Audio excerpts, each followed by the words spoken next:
కాళేశ్వరం ప్రాజెక్టుకు వెళ్లిన మంత్రులందరూ కూడా వాళ్లే తీర్పు చెప్పినట్టుగా మాట్లాడుతున్నారు. ఒకవైపు జ్యుడిషియల్ ఎంక్వైరీ చేస్తామని చెప్పి జ్యుడిషియల్ ఎంక్వైరీని ప్రభావితం చేసే విధంగా ప్రజలకు ఏదో జరిగిపోయిందని కల్పించి చెప్పే విధంగా మంత్రులు ప్రయత్నం చేయడం చాలా విచారకరం. అది సరైనది కాదు అని నేను ఈ సందర్భంగా తెలియజేస్తున్నాను.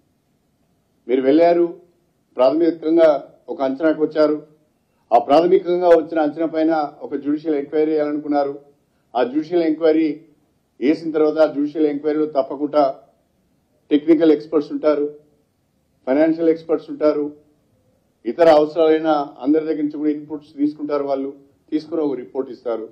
ఆ రిపోర్ట్ ఇచ్చిన తర్వాత జ్యుడిషియల్ ఎంక్వైరీ పూర్తి చేసి సమగ్రమైన రిపోర్టు రాష్ట్ర ప్రభుత్వానికి వచ్చిన తర్వాత దానిపైన మంత్రులు స్పందిస్తే బాగుంటుంది. కానీ ఆ రిపోర్టు రాకముందే, పని ప్రారంభం కాకముందే, జ్యుడిషియల్ ఎంక్వైరీకి సంబంధించిన కమిటీ కాన్స్టిట్యూట్ కాకముందే మీరే తీర్పులు చెప్పేస్తే ఎవరిని తప్పుదో పట్టించడానికి ప్రయత్నం చేస్తున్నారో మంత్రులు ఆలోచించాలి. ఉత్తమ్ కుమార్ రెడ్డి గారు ఆలోచించాలి.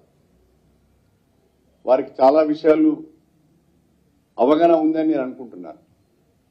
కానీ ఒక మంత్రిగా ఉండి మీరే ముందుగా జడ్జిమెంట్ ఇచ్చేస్తే ఎంక్వైరీ ఏ రకంగా జరుగుతుందో ఆలోచించుకోవాల్సిన అవసరం ఉందని చెప్పి నేను సవినయంగా తెలియజేసుకుంటున్నాను.